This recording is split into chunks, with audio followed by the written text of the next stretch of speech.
Hi friends, இன்றைக்கி நம்ம ஒரு சூப்பரான பீட்ரூட் பிரியாணி தான் பார்க்க போகிறோம். ஃபஸ்ட் அடுப்பில் குக்கர் வச்சுட்டு நம்ம எண்ணெய் ஆட் பண்ணிக்கலாங்க.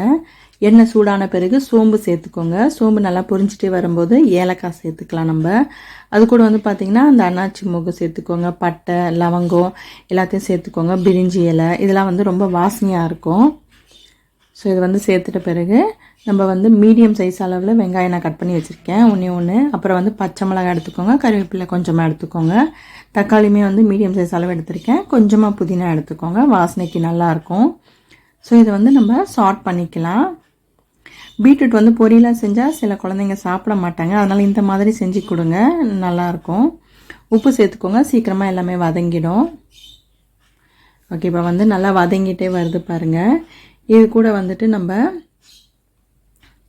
கொஞ்சமாக இஞ்சி பூண்டு பேஸ்ட் சேர்த்துக்கலாங்க. நல்லா மிக்ஸ் பண்ணி விடுங்க. இந்த பச்சை வாசனைலாம் போகணும் நம்மளுக்கு. அடுப்பு மீடியம்லேயே வச்சுக்கோங்க. நீங்கள் ஹையில் வச்சு வதக்கி விட்டீங்க அப்படின்னா அடி பிடிக்கிற மாதிரி இருக்கும். ஸோ நல்லா கலந்து விட்ட பிறகு நம்ம மஞ்சள்தூள் சேர்த்துக்கலாம். இது கூட பார்த்திங்கன்னா கரம் மசாலா சேர்க்குறேன், சில்லி பவுட்ரு கொஞ்சமாக சேர்க்குறேங்க. அதுக்கப்புறமா பிரியாணி மசாலா, ஜீரகத்தூள் கொஞ்சமாக சேர்த்துக்கோங்க. அதுக்கப்புறமா தனியாத்தூளுங்க. ஸோ இப்போ எல்லாத்தையும் நம்ம நல்லா மிக்ஸ் பண்ணி விட்டுக்கலாம். ரொம்ப ஈஸியாக செஞ்சிடலாம். காலையில் நம்ம குக்கரில் தான் இதை செய்ய போகிறோம், அதெல்லாம் ரொம்ப கஷ்டமான வேலையே இல்லை. ஸோ நல்லா மிக்ஸ் பண்ணி விட்டுட்டிங்க அப்படின்னா அந்த பச்சை வாசனைலாம் போயிடும் நம்மளுக்கு. இப்போ பார்த்திங்கன்னா நான் ஒரு மீடியம் சைஸ் அளவு பீட்ரூட் எடுத்திருக்கேன். அதை தோல்லாம் நீக்கிட்டு கழுவிட்டு இந்த மாதிரி குட்டி குட்டியாக கட் பண்ணி எடுத்திருக்கேங்க. அதுவுமே நல்லா கட் பண்ணி நம்ம சேர்த்துக்கலாம் இதில்.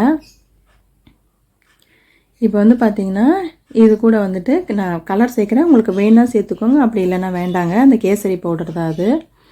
தயிர் ஒரு 2 டேபிள் ஸ்பூன் அளவுக்கு நான் சேர்த்துருக்கேன். நம்ம எப்படி நான்வெஜ் பிரியாணி செய்வோமோ அதே மாதிரி தாங்க.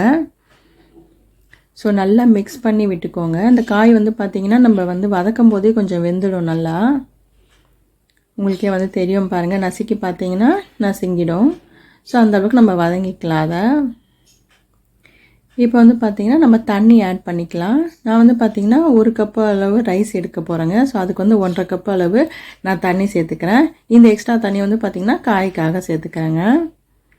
ஸோ எல்லாம் நல்லா மிக்ஸ் பண்ணி விட்டுக்கோங்க. உப்பும் செக் பண்ணிக்கணும் நம்ம. ஸோ கொஞ்சம் தூக்கலாக இருக்க மாதிரி இருந்தால் ரைஸ் போடும்போது நம்மளுக்கு கரெக்டாக இருக்கும். இப்போ அதையுமே நல்லா மிக்ஸ் பண்ணி விட்டுருங்க உப்பு சேர்த்த அப்புறமா. ஓகே, இப்போ தண்ணி கொதித்த பிறகு நம்ம ரைஸை சேர்த்துக்கலாம், அப்போ தான் கரெக்டாக இருக்கும். தண்ணி கொதிச்சுட்டே இருக்குது. அடுப்பை ஸ்லோவில் வச்சுட்டு அதுக்கப்புறமா ரைஸை சேர்த்துக்கோங்க. 1 கப் அளவுக்கு பாஸ்மதி ரைஸை பார்த்திங்கன்னா கழுவிட்டு 1/2 மணி நேரம் ஊற வச்சு எடுத்துருக்கேங்க. தண்ணியெல்லாம் நல்லா வடிகட்டிட்டு அதுக்கப்புறமா சேர்த்துக்கோங்க. ஓகே, சேர்த்துட்டு கொஞ்சம் லைட்டாக மிக்ஸ் பண்ணி விடுங்க. ஸோ எல்லா பக்கமும் அந்த மசாலாலாம் படுற மாதிரி. ஓகே, இதுக்கு பார்த்திங்கன்னா சைட் டிஷ்லாம் பெருசாக தேவையில்லைங்க, வெறும் அப்பளம் வேணுன்னா கூட வச்சுக்கலாம் நம்ம.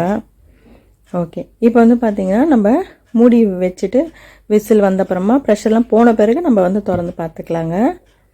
நான் ஹையில் வச்சு 3 விசில் வந்த பிறகு ஆஃப் பண்ணிவிட்டுங்க. ப்ரெஷர் நல்லா போன பிறகு தான் நான் திறந்தே வச்சேன்.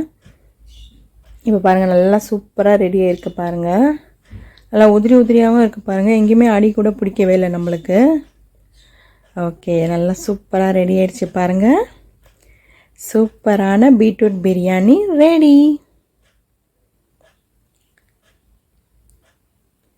உங்களுக்கு இந்த வீடியோ பிடிச்சிருந்ததுன்னா மறக்காமல் செழியன் ஃபுட் கோர்ட் சேனலுக்கு லைக் பண்ணுங்கள், ஷேர் பண்ணுங்கள், சப்ஸ்கிரைப் பண்ணுங்கள். தேங்க்யூ.